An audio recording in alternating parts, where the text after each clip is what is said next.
Olá, está começando mais um De Frente com a Lei. Estamos ao vivo aqui pela TV Câmara Caxias, canal 16 da Claronet, pelas redes sociais da casa e também pelas plataformas de áudio. E hoje temos a honra de recebermos aqui a vereadora Sandra Boneto do Novo. Aqui onde imediato saúdo, vereadora Sandra, uma honra tê-la conosco aqui. Bom dia, Fábio. Bom dia a quem nos acompanha pelas redes sociais, pela TV Câmara.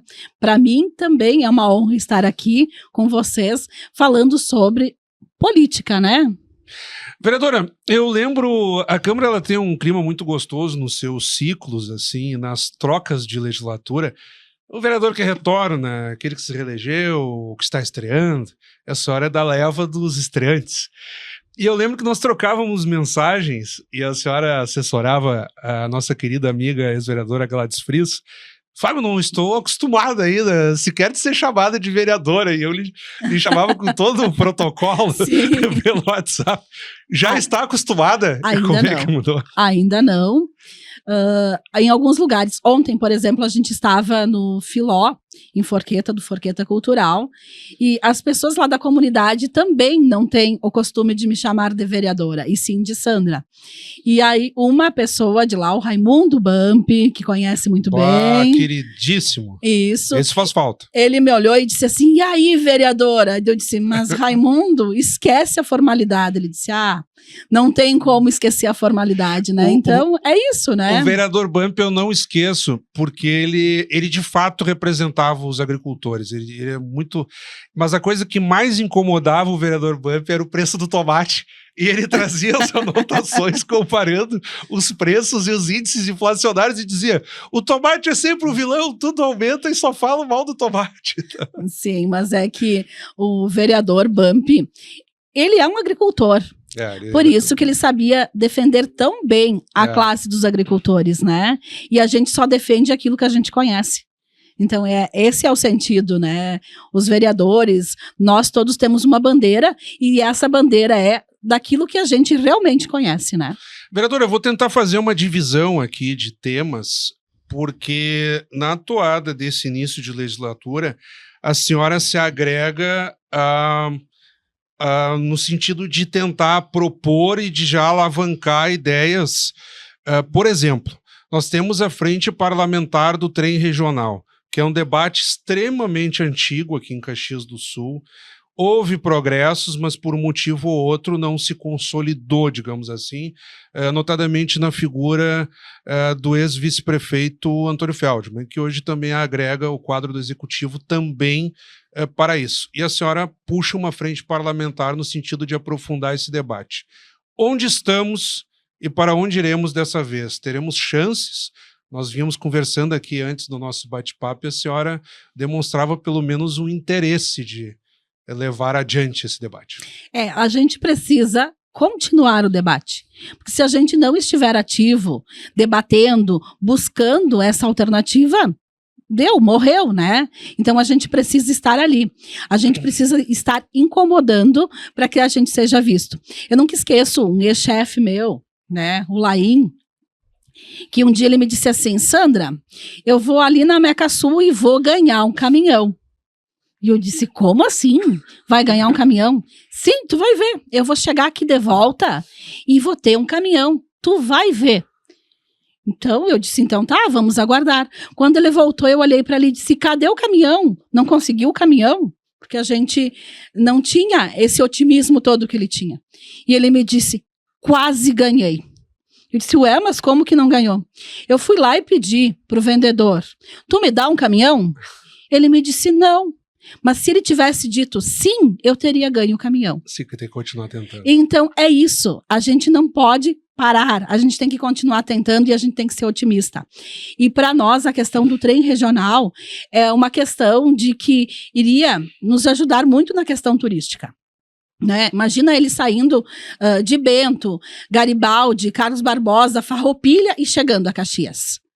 Imagina toda essa questão turística, Nós toda essa questão um circuito cultural, um circuito. Então, sim, a gente não deve parar, a gente tem que continuar pedindo, se mobilizando, se organizando, porque uma hora ou outra a gente recebe o sim. Nós tivemos um projeto autorizativo aqui no âmbito da Câmara que se voltou à aquisição de um trem de época, né, com vagão, enfim, que estava num processo de armazenamento na Ubra e tal. Houve uma grande polêmica em plenário. A senhora foi muito crítica também e cobrada nesse sentido, do ponto de vista de posicionamento, mas que, enfim, o projeto passou em plenário, teve autorização do Legislativo, e nós temos observado, do ponto de vista do secretário Felipe Gremmelmaier, secretário do Turismo, um grande empenho no sentido de tentar revigorar o setor do qual ele faz parte e pelo qual ele responde. Eu gostaria que a senhora também avaliasse, não só a partir do trem, que foi um grande debate que nós tivemos aqui, mas essas iniciativas também pelo turismo. Eu acredito que trazer a locomotiva para cá, realmente, eu sou a favor. O que eu sou contra é da maneira que foi colocado o projeto. Porque o projeto diz que está liberado o valor que for necessário para trazer não fixou, a locomotiva. Não fixou no projeto o valor de 509 mil. Houve uma estimativa de 500 mil, a senhora fala 509, era por aí, né? Era por aí. Era por aí. Então, essa é o meu questionamento. Sim. Segundo questionamento, a Ubra não tinha conseguido restaurar a locomotiva em 10 anos. Será que nós, Caxias do Sul, conseguiremos restaurar? Esse é o meu questionamento. Sim. E a que custo? Que valores, né? Porque sim, a gente precisa investir em turismo, eu concordo e tudo mais, mas talvez não seja este o momento. Talvez não. Mas sim, eu sou a favor que venha, porque quantas fotos as pessoas vão bater desta locomotiva, né? Mas tem que ser além disso. A locomotiva nos seus vagões tem que comportar uma biblioteca, um museu da questão ferroviária. A gente tem que ter outros atrativos a não ser a questão de bater foto. Porque tudo tem que ter um movimento. Ele não pode ser estático. Para as pessoas irem para algum lugar, é necessário que haja essa movimentação. Coisas estáticas, a gente vai uma vez. Agora, para a gente retornar, a gente precisa que tenha interação. E nada melhor que uma biblioteca, né, um museu, alguma coisa que para essa locomotiva vir e fazer sentido. A questão turística. No interior de Forqueta, a gente tem, através do Vale Trentino, mais de 33 empreendimentos. E há 15 dias atrás, eu fui numa pré-inauguração da Estância dos Ventos, que estava lotada. Então, a gente percebe que, sim, o turismo está sendo o caminho, principalmente no interior. O interior está promovendo experiências diversificadas. A Estância dos Ventos, por exemplo, faz um churrasco uruguaio. Olha aí. Tem um espaço maravilhoso. Parrilha? Isso aí. Tem um espaço maravilhoso para as pessoas andarem de cavalo, né? E ainda tem um espaço para as crianças brincarem. Então, os pais podem ficar desfrutando da gastronomia, de uma bebida. Ao mesmo tempo, as crianças estão sendo cuidadas por monitores. E muitas vezes conhecendo um ambiente que só haviam tomado contato por televisão, filmes e tal. Os adultos até não, mas as crianças muitas vezes nunca viram. E é um lugar fantástico. Muito bonito. E a gente convida as pessoas para que, no final de semana, desfrutem daquilo que temos em Caxias. Caxias é riquíssima em atrativos culturais e também atrativos turísticos. A gente só precisa olhar para o lado, né? Que a gente vai ver que tem muita gente empreendendo na questão turística. E, vereadora, a senhora cita o Vale Trentino, mas eu queria retomar uma colocação sua agora, há pouco, no que diz respeito à integração. A senhora bateu muito no trem no sentido de Bento Gonçalves, Carlos Barbosa, Garibaldi, ou seja, Caxias se integrando mais num circuito que, de certo modo, já funciona. Nós temos Maria Fumaça, Bento, Garibaldi, e depois nós temos outras cidades ali, Pinto Bandeira, Sim. e por aí afora, Nova Pádua, que já possuem uma certa uma certa autonomia do ponto de vista de turismo e também uma integração ali, o próprio Vale dos Vinhedos é uma característica nisso, a senhora trata aqui no cenário mais local do Vale Trentino, mas eu percebi uma preocupação sua de uma integração maior de Caxias do Sul com essas localidades mais consolidadas. Sim, a gente não faz nada sozinhos, né? A gente precisa estar integrado, sim, porque a gente só cresce assim. Como eu falei, Vale Trentino é uma associação. E as pessoas dentro do Vale Trentino estão crescendo porque existe uma associação. Então, por que nós, Caxias do Sul, também não estarmos integrados com as demais regiões turísticas? É isso que a gente precisa. A gente tem que trabalhar juntos, a gente precisa entender o que a outra cidade precisa e o que a gente precisa. Mas a gente só consegue isso se a gente estiver integrado. E, vereadora, eu tenho observado também a sua integração com o próprio secretário Felipe, do qual eu falei aqui, fiz menção. Como é que a senhora tem verificado também algo que gerou crítica em plenário, o processo de conservação dos espaços públicos e turísticos em Caxias do Sul? Monumento ao Imigrante, Casa de Pedra, isso tem gerado debate em plenário também. A senhora tem tentado contribuir nesse sentido, fiscalizado, ver uma perspectiva. Nós estamos tratando de uma administração que entra agora no seu 5º mês, pelo menos o segundo tempo do governo Adiló. Fábio, a gente percebe que alguns locais estão abandonados ou estão sendo reestruturados, né?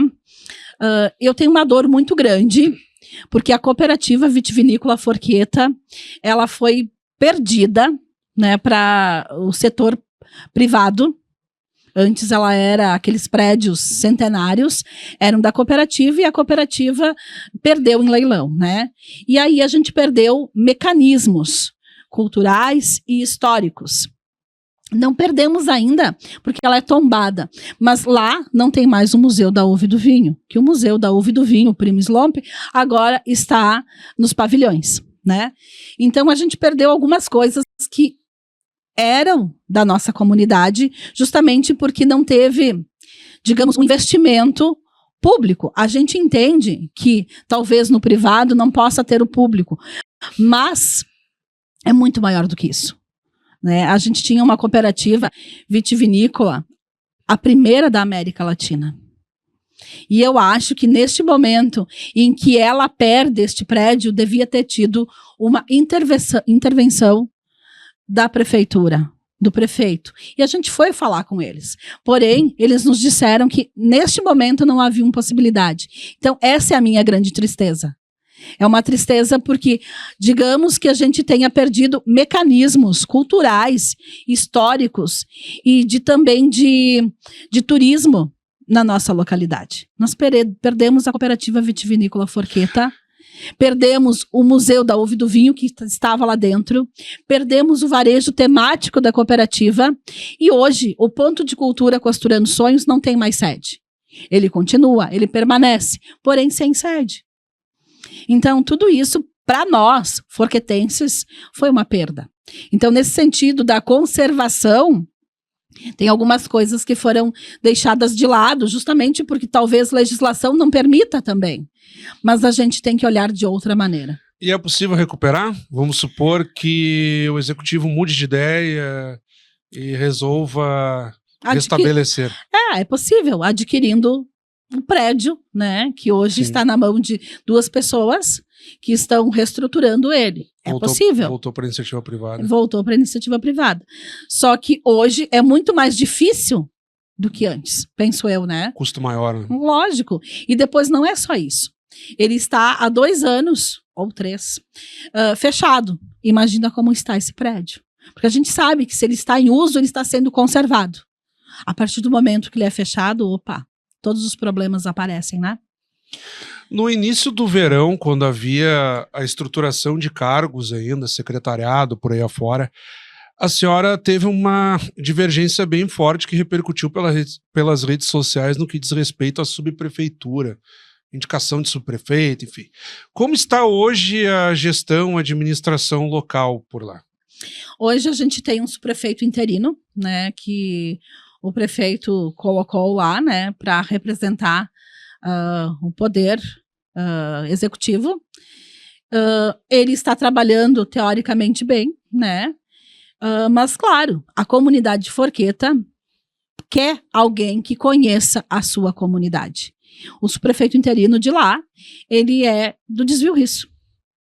Sim. Então, ele está lá aprendendo. E a gente não quer alguém que esteja aprendendo, a gente quer alguém que já conheça. Que conheça as comunidades, que conheça a realidade da nossa comunidade de Forqueta, do bairro, porque Forqueta é assim. Existe o bairro, que ele é uma cidade. E existe toda a parte rural, né? Que a gente tem daí 14 comunidades. E o subprefeito tem que trabalhar tanto para a cidade, que é o bairro, quanto para os agricultores. Então, acho que essa é a maior dificuldade de pessoas que vêm de fora para tentar trabalhar na subprefeitura. E sim, a gente teve uma divergência, por quê? Porque lá atrás eu fui chamada para fazer uma mobilização na comunidade para a escolha do subprefeito. Para escolher 3 nomes. A senhora foi chamada por quem? Pela própria comunidade? Não, eu fui chamada pelo prefeito. Ah, pelo prefeito. Ele mandou, o prefeito e o vice mandaram cartas para pessoas da comunidade para que fizessem indicações. E eu fui além. Eu reuni as comunidades do interior pedindo que eles indicassem nomes. E os nomes indicados nem sequer foram chamados. Sim, foi praticamente uma consulta popular e que ficou de lado. Então assim, eu sei que quem pode colocar lá um subprefeito e tudo mais, porque é cargo de confiança, Sim, é o prefeito. É uma nomeação pessoal do prefeito. Sim, é um cargo de confiança do prefeito, eu sei disso. Mas então, para que chamar a comunidade? Fazer reunião? Para quê? Para dizer que estavam fazendo, mas resolveram fazer de outra forma? E que encaminhamento não, né? vocês pretendem dar? Quando eu digo vocês, a senhora e os habitantes da região? Nós estamos aguardando, né? Porque agora o subprefeito é interino. Claro. A gente está aguardando a nomeação do subprefeito de verdade. Claro. Depois disso é que a gente volta a falar sobre esse assunto. Vereador, nós temos ainda alguns minutos. Como é que vai ser a sua agenda agora nos próximos dias? Final de semana tivemos aí as atividades locais, feriadão para vocês não existe, basicamente. O que podemos esperar aí nos próximos dias, vereador? Não, teremos várias atividades, várias visitas, que é isso que eu tenho feito. As pessoas estão me chamando para ir conhecer os problemas das suas localidades. Eu tenho ido para vários locais inusitados que eu nem imaginava que me chamariam. Eu fui para a Zona Norte semana passada. É que o vereador é da cidade. Sim, mas eu digo inusitado porque as pessoas não me conhecem. Exato. E estão me chamando. Então, isso está sendo bem bom. A gente chegou em 5 meses em quase 700 indicações. Olha só. Então, isso significa que as pessoas estão nos chamando, a gente está fazendo o que a gente se propõe a fazer, né? Que pelo menos é mostrar o problema das pessoas através das indicações, indicar para o executivo que ele precisa ter um olhar mais assertivo com essas pessoas, né?